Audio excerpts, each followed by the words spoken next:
Hey, what is going on, guys? My name is Lucky Buns, and in today's video I'm going to be showing you how to organize, manage, and clean your Pokemon storage using search tags. Now, as always, if you guys do end up finding this video helpful, please make sure to smash that like button down below. It helps me out a ton with the YouTube algorithm. But with that being said, let's go ahead and get started. Now, for those of you who are newer to the channel, I'm actually a 5-year Pokemon Go player. I've been playing ever since the summer of 2016. I'm 100% free to play, which means I've never spent money on this game. The only way that I've gotten Pokecoins in-game is from the gym system. And I don't even have max storage. I only have 2300 storage currently, and that's actually more than enough for me. Not to mention, I actually have a ton of things I probably could transfer to get that storage limit even lower, but we'll talk about that later on in the video. Now, this video is going to specifically highlight how I like to clean and organize my Pokemon storage in-game, but I understand that everyone collects different things, so you might not find every single tag I use in this video applicable to your playstyle, but hopefully it should provide you with the general outline. Now, for those of you who don't know, you can actually long press on your search tags to move them around. Additionally, on top of that, you can also click on the search tag here, click on the little edit icon in the top right hand corner, and this will allow you to change the color and then also change the name, and then as well as delete the tag if you want to. Now, with that being said, let's go over my tags and how essentially I organize everything. So if I hold down on this Phantom, I can actually tag a Pokemon just like that, and you can see that I have a few different options here. We're going to go over the first 5 that you see on screen: PvP Potential, November 19th, Miscellaneous, Extra Large Candy, and then Trades. So let's start off with PvP Potential. That one's pretty straightforward. So if we take a look inside PvP Potential, we can see that I have a ton of different Pokemon here. Now keep in mind, like, this has taken a lot of time to build up, and of course I don't want to invest in everything as soon as I get it because I could get a better one later on. Now in regards to actually calculating the IVs for your PvP Pokemon, I actually use Ghost Stadium, and I have a video that goes over in detail how I go through everything, so I'm going to leave that in the top right corner right now. And if we go through here, for those of you that are a little bit newer to the game, PvP IVs work a little bit differently than regular IVs for like raid Pokemon. So ideally you want to have lower attack and then higher defense and higher HP or higher stamina. And you can see here as I'm going through all of them, most of them have really low attack. Now of course there are exceptions to this because certain Pokemon are gonna hit level 40 really close. Now a good example of this is actually gonna be this Trevenant right here for the Ultra League Premier Cup Classic. So this Pokemon actually has a much higher attack stat compared to most PvP IV Pokemon, and the reason for that is because it maxes out close to 2500 CP, which is the limit for Ultra League. With that being said though, I'm not gonna dive into this any further for those of you who aren't interested in PvP. We're gonna move on over to the next tag. Alright, so the next one I have is going to be November 19th. Now, this tag is not one that I generally keep up here, but because we do have Shinx Calm Day coming up, we're going to have triple transfer candy on Pokemon, and we're going to have a 4 times chance to get extra large candy from transfers if you're level 40 or above. So I'm basically just holding on to a bunch of Pokemon that I'm going to transfer on that day for some extra candy, and potentially even some more extra large candy. Alright, moving on to the next tag, we have Miscellaneous. So this one is kind of like a catch-all tag, and there's a few different sections in this tag. So I talked about power-up potential, right? Considering that I don't really power up too many Pokemon for raids anymore, I kind of put some of those Pokemon in here. I also put some of my better IV Pokemon that I just catch randomly, for example, like this Pumpkaboo. It's a 96% IV, 15 attack, but I really don't know what other tag to put it in, so I kind of just dump it in this Miscellaneous tag. Long story short, essentially anything that I don't really have a place for in my search tags, just kind of dump in here. And this actually helps a lot because if I ever need to transfer Pokemon, like I'm running low on storage, I can always go through here and just see what I really don't need. For example, I have a Zacian and a Zamazenta. Like, I just keep these Pokemon because I only have one of them, but they're not good IVs. But I really don't know where else to put them because I'm not going to use them in raids, I'm not going to use them in PvP, so I want to at least have one of them in my Pokemon storage. I'll just dump them in here. I also keep extra hundos in here or just very small collections. Like, I have a perfect 10 collection that I like to keep. This is essentially like the lowest IV spread you can get. It's like the opposite of getting a hundo from a raid or from a research task, so you guys can see here.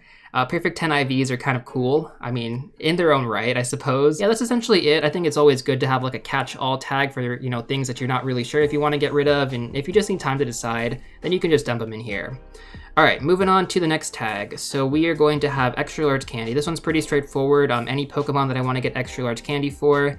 This is going to be for trades, so I just keep them all in here. It's very straightforward. Now for those of you who don't know, if you actually trade a Pokemon that's over 100 kilometers away, you get a guaranteed guaranteed extra large candy for both of the Pokemon. So it's actually really good. So all I have to do is just find somebody who has some distance Pokemon, and we can do the trades right there. Boom, extra large candy just like that. Now when it comes down to my extra shiny Pokemon, I renamed them all with a question mark. This way it makes it really easy for me to find them. Now with that being said, do I really need all of these extra shinies? Probably not. Like, and again, this is something that I can come back in if I really need Pokemon space, and I can transfer them. Like, I have so many shiny Machop, so I could transfer these to Pokemon Home or to Pokemon Let's Go, or I could just transfer them and just get rid of them completely.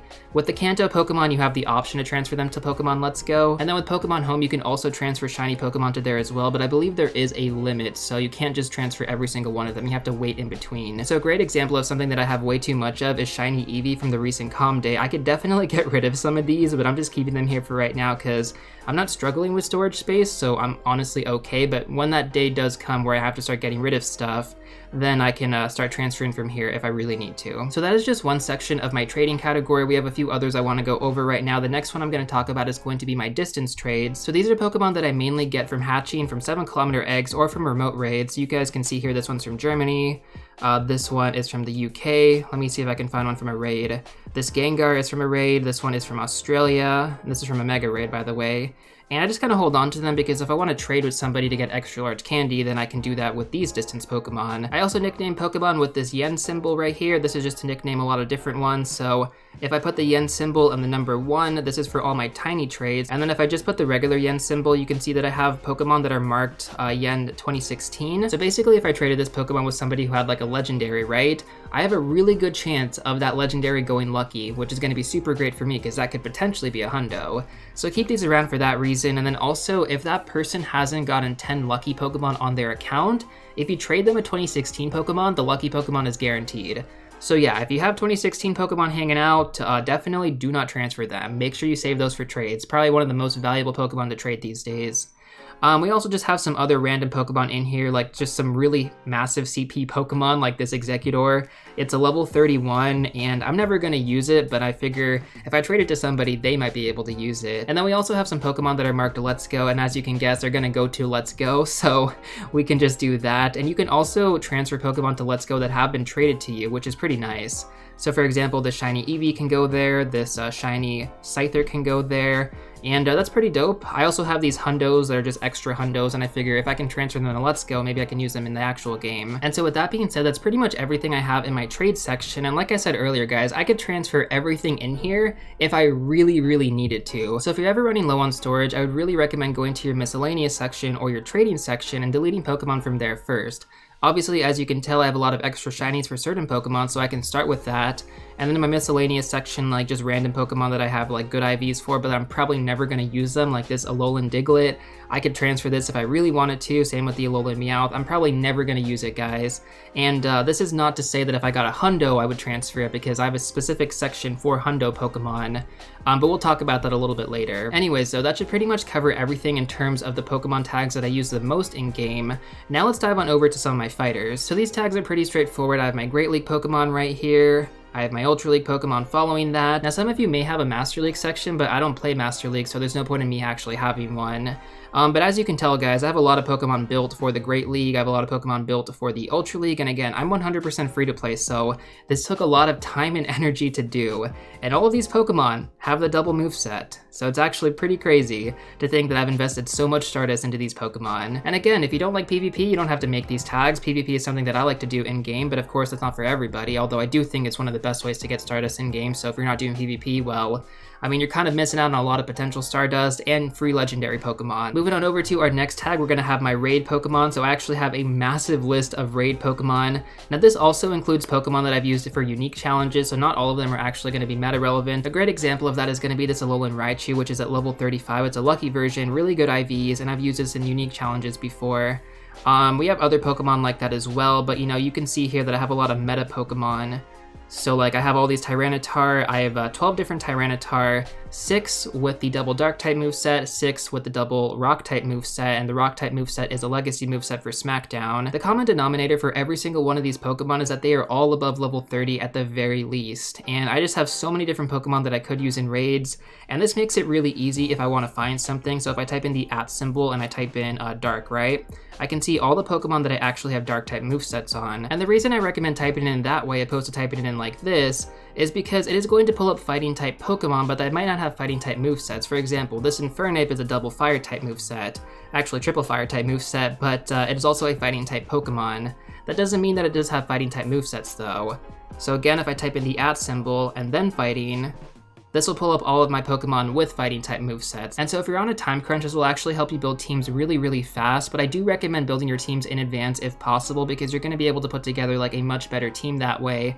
As you can tell, I have all these different fire type moveset Pokemon, but you know, if I really wanted to put together a good team, it would be this Charizard right here, Shadow Moltres, and then we also have some regular Moltres down here as well. We can search by number. Anyways, that's essentially my raid section, pretty straightforward. Now we have my gym defenders. So gym defenders, you can only place 20 Pokemon in a gym max, so there's no point to have more than 20 in this section. I just keep all of these here, and sometimes I rotate some of them in and out, depending on what I want to place in. Your Blissey, Snorlax, and Chansey are going to be your top tier gym defenders. Everything else is pretty good as well, like Garchomp's pretty good, Metagross is pretty good, Lapras is pretty good. A gym defending strategy that I like to use is if a Pokemon is in there already, right? Like let's say there's a Chansey in there, then most likely the person who's going to take down the gym is going to use a fighting type Pokemon like Machamp. So then I can put a Pokemon in like Gardevoir, which has a double charm moveset, and this is going to do super effective damage against that Machamp. And the reason why this is so good is because it forces that person to spend time taking down the gym, and believe it or not, a lot of people don't want to do that. And so that's essentially how you want a gym stack, but of course do it however you like. That's going to be up to you. And again, these are just the Pokemon that I like to drop in gyms. Most of them are pretty meta relevant when it comes down to that. And I've gotten so many requests to make an update to my top gym defenders video, so if you guys want me to do that update video, let me know in the comment section down below. Now, Mega Pokemon is something that I didn't really get into until recently this year, and it's mainly because the Mega system was just really unpolished when it came out. So my attacker list is fairly simple when it comes down to it. I have Great League, Ultra League, Raid Pokemon, Defenders, and Mega Pokemon.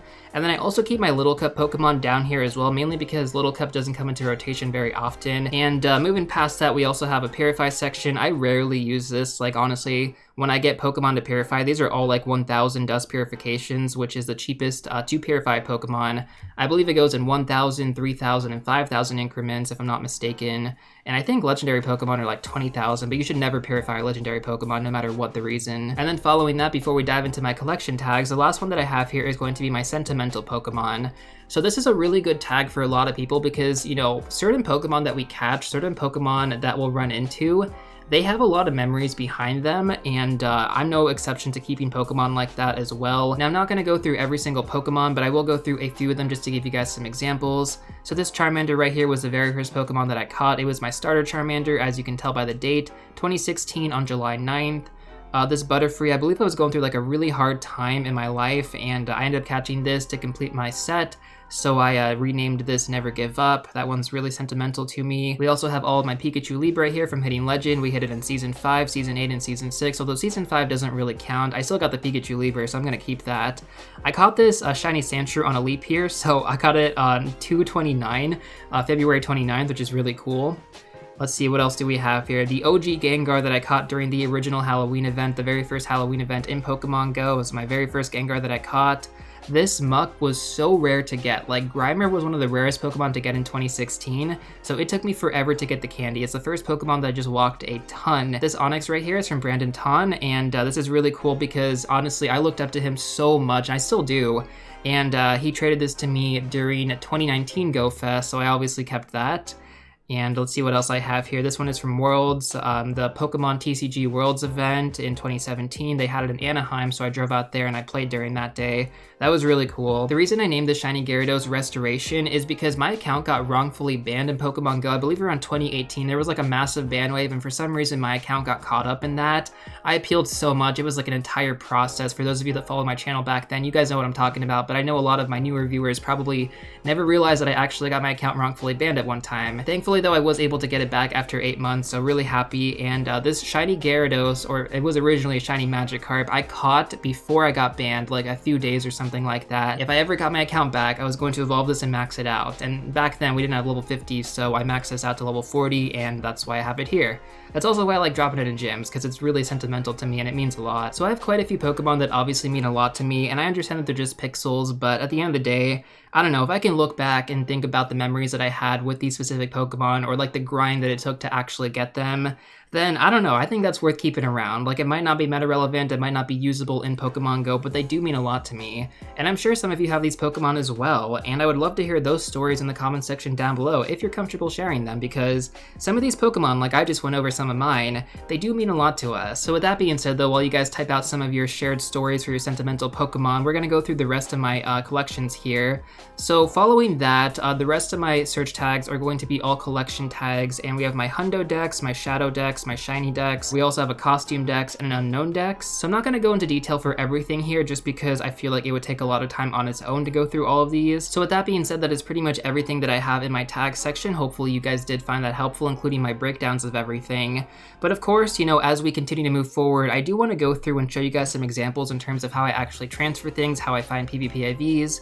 And I'm just gonna go through this really quick right now and how I mark everything. So basically the first thing that I do is I go through and I click on Appraise, and then from here I go through and I click on everything that could potentially be good for PvP. So again, lower attack, higher defense, and higher stamina. So this Murkrow is actually a good example. That being said though, I'm not gonna do the calculations right now because I still wanna go through and find everything else that could potentially be good, especially if I'm out grinding. Like, I don't have time to look up the rankings on the spot. And again, if you're not into PvP, you don't have to do this. You can just simply go up here, type in 3-star, look for anything that, you know, is decent IVs for raids. That being said, also use the 4-star to find potential Hundos. I actually caught 2 Hundos yesterday when I was out playing, the Pumpkaboo and the Zigzagoon, so that's really awesome right there. I'm gonna rename them and add them to my Hundo Dex because I don't have either of these. So that's pretty much everything in terms of what I have here in my storage right now that I caught from yesterday.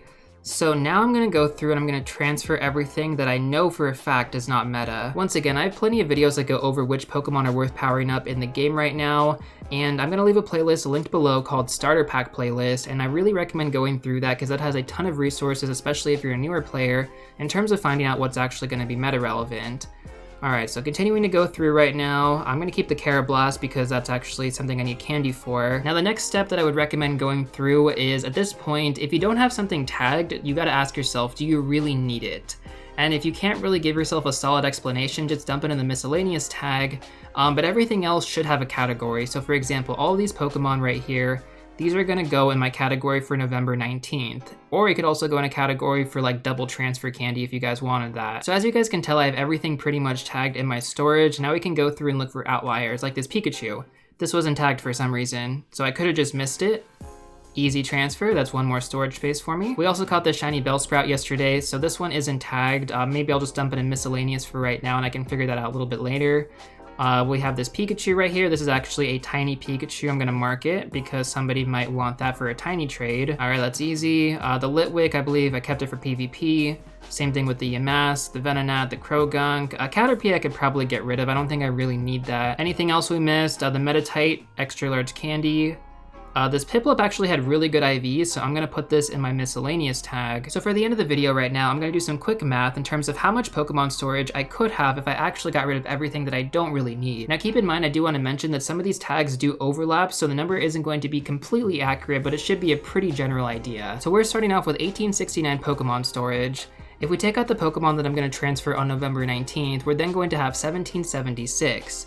Following that, if we take out the Pokemon that I need to trade for extra large candy, we're then going to have 1734. Now I told you guys earlier that I could potentially get rid of every single Pokemon in this trading section. Obviously I'm not going to, but I could. So if we took out all 466, we would then have 1268 Pokemon storage available. Following that, we also have these purification Pokemon, so if we took out those 22, I would then have 1246 Pokemon storage available. The next thing that I could definitely get rid of would be the Shadow Pokemon Dex, so I really don't need to keep this. If we took this out, I would have 1108. And then finally, like I mentioned at the beginning of the video as well, the miscellaneous Pokemon section, most of these Pokemon can probably be transferred, but let's just say I get rid of all of them. If I took out that 196, I would then have 912 Pokemon storage, mainly just focusing on the essentials, and we could even just bump that up to 950 because I probably want to keep some of these Pokemon, right? So 950 Pokemon storage from a 5-year player, 100% free to play. With that being said, that should pretty much cover everything I wanted to talk about in this video. Hopefully you guys did find the information helpful. I know it was kind of a lot, but it's definitely a really important thing to get done if you can, because it's going to make your life so much easier playing this game. Anyways though, if you guys want some more tips and tricks, check out this video right here. But before you go, don't forget to smash that like button and subscribe, and I'll see you all real soon in the next one.